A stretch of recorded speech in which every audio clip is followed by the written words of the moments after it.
Okay, welcome back to Swans Cast. So I got Daniel from Rovers Chat with me here today to talk a little bit about the Blackburn Rovers visit to the Liberty Stadium on Saturday and this new series we're doing for pre-match kind of catch-ups with other opposition channels where we are able to. So this is the first one we got for this season.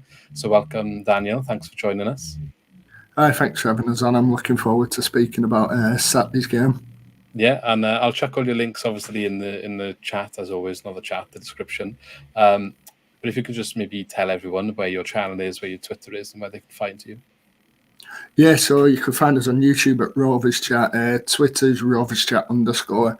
We just cover everything Blackburn Rovers. You know, there'll be a bit of championship stuff on there, but it's all Blackburn. Yeah, but some of them might want to jump over now and again. You know, we play you twice in the season, and I'll be in your latest video talking a little bit about the Swans' perspective for our upcoming games. So go and check that out if you get a chance to as well. So first of all, then, I don't know an awful load about your club, Blackburn Rovers, but I have seen little bits over the summer.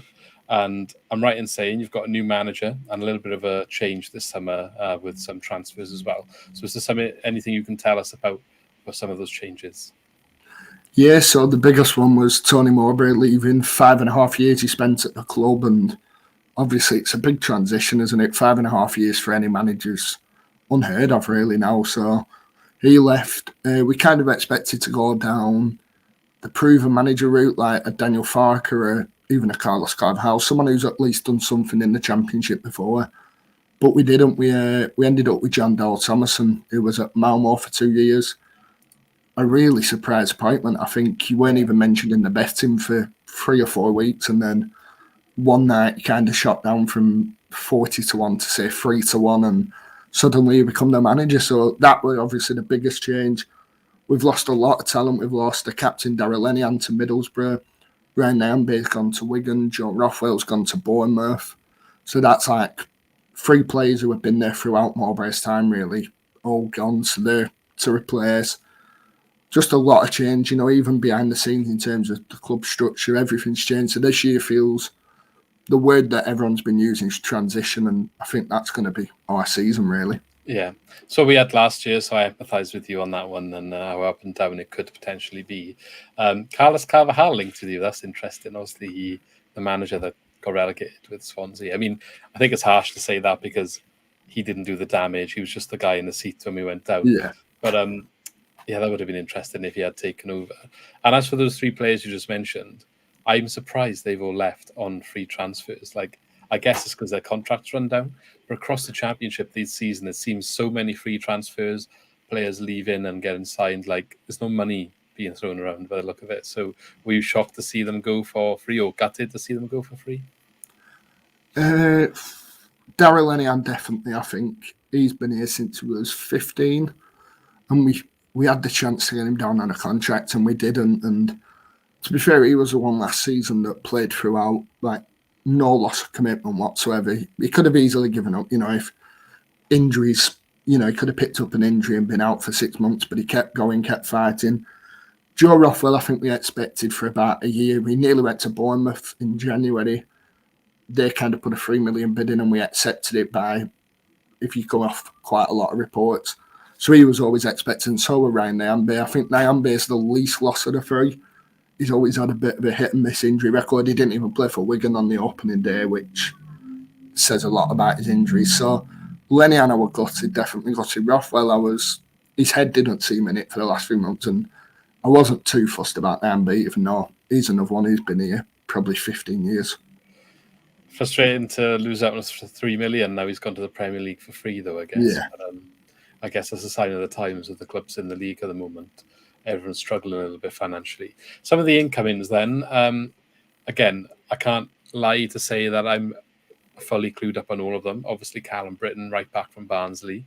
I feel like that's a good sign-in for you guys. Done quite well for them.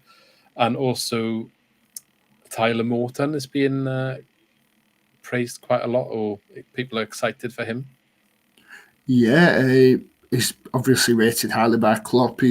I think he played away at AC Milan and Porto for them in the Champions League. So, you know, Klopp likes to give his youngsters games, but he's clearly impressed. I think, you know, we had Harvey Elliott in the COVID season. He was incredible, and we've seen what he's gone on to do. We had Leighton Clarkson last year from Liverpool, which didn't really work out. So we've had a mixed bag, and it seems to be the trend. I think this is the third season running we've had a Liverpool loanee. So we'll see how he does. He's got a tough job of breaking into our midfield, to be honest. Yeah, well, hopefully he can do well for you guys. Looking at the games then, obviously we've had one so far. You guys played QPR at home. A nice 1-0 victory to start the season off. How was the match? Was it like a deserved 1-0 victory? Did you play well? How did you get on? I think it was what was expected. They had a new manager as well, Michael Beale, so it was kind of a working out how to play, how you're playing. So you could see that were happening during the game, that both sides wasn't fully confident in how they play, but it was deserved. I mean, QPR didn't have a shot on target all game. We should have scored more realistically, and it took a 25-yard curler to actually win the game.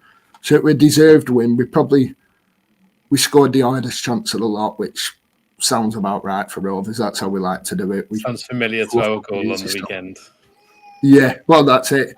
I was saying on our preview that we scored a really good goal, and I thought that would be down as goal of the day. And then I saw Harry Darling's goal at Rotherham, and it just eclipses it. We deserved it. I think it's a tough test Saturday, and it's one that, although it's only early in the season, it'll kind of give us a guideline of where we're at. We're playing against the team that are basically a year ahead of us in terms of the plan. We've kind of got, you've had your transition last year where you come to Ewood on the first game and you were shocking, to be honest, and then we play you later in the season and you beat us with 10 men. So it'll be a good barometer for us just to check where we're at, really. I'm looking forward to it. Yeah, last season, the beginning was definitely tough for us because the managers didn't have a pre-season and the first 8 games were just rough.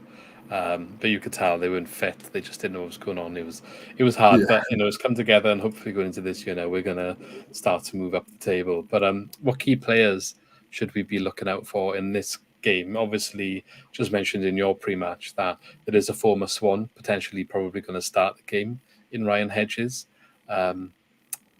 Former Swans like to score against us, but what do you make of his chances of scoring and starting, and what other key players are there for us to watch out for?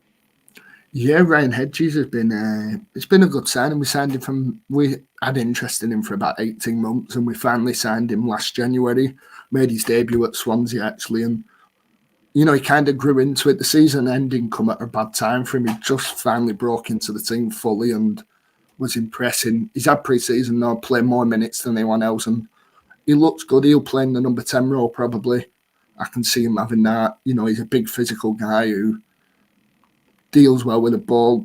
Attacking threat, he's probably not the goal scorer we need in the number 10, but I think his other attributes will help. Other players, Ben Brereton Diaz, everyone knows, talked about everywhere, documentaries about him last year, everything about him. So he's in. I think John Buckley in the midfield is going to be key. Matt Grimes for yourself and John Buckley, I think that'll be a really good battle in the midfield in terms of good players, technical players.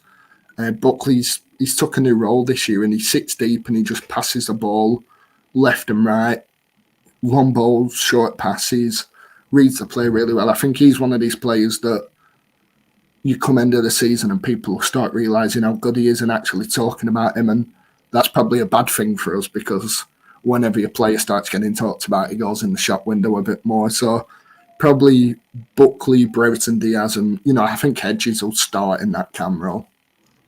Yeah, maybe glad that Bradley Dack's not going to start potentially. He's been a bit injured lately, but yeah, we'll see. It wouldn't surprise me if he came on and did something regardless. But who worries you from the Swansea camp?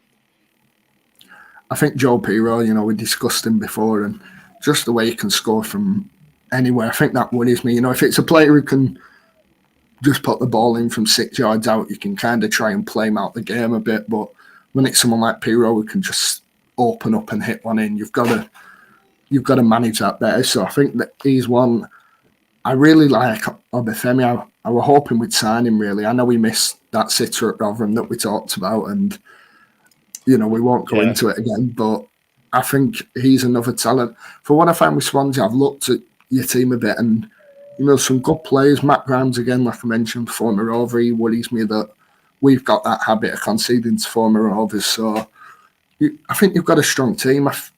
I picture myself this season to be up around them playoffs. So anyone worries me really, but it's got to be Pirro if I were picking one out.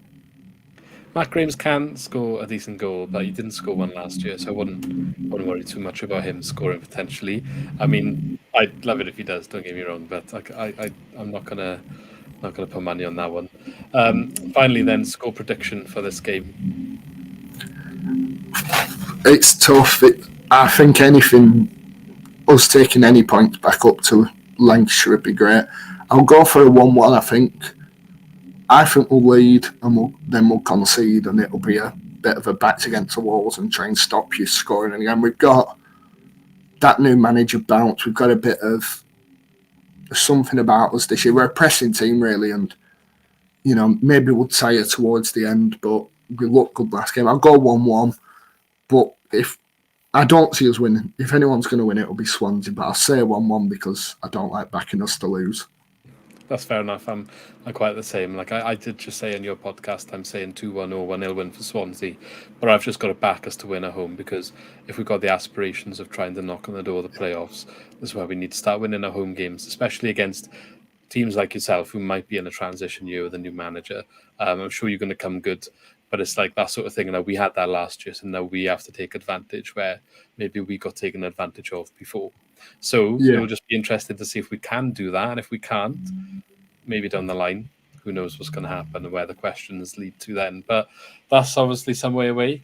We'll see what happens after this game. I'm sure we'll have a little bit of a chat afterwards, whoever wins, loses and draws.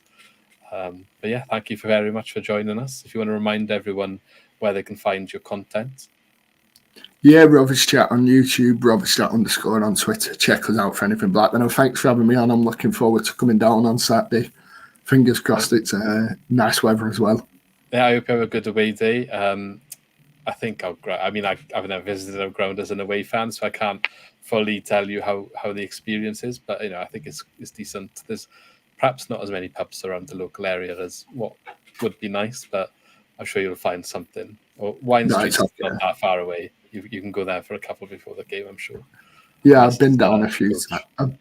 I've been a few times, so yeah, it's nice to go back down. I think they've all been Wednesdays before though, so it'll be nice to come down on a Saturday and actually, watch the game in the light rather than freezing cold Wednesdays. In the summer as well. Yeah, hope it's nice weather. But thanks for joining us. As always, don't forget to subscribe to the channel to keep up to date with all the Swansea City conversation.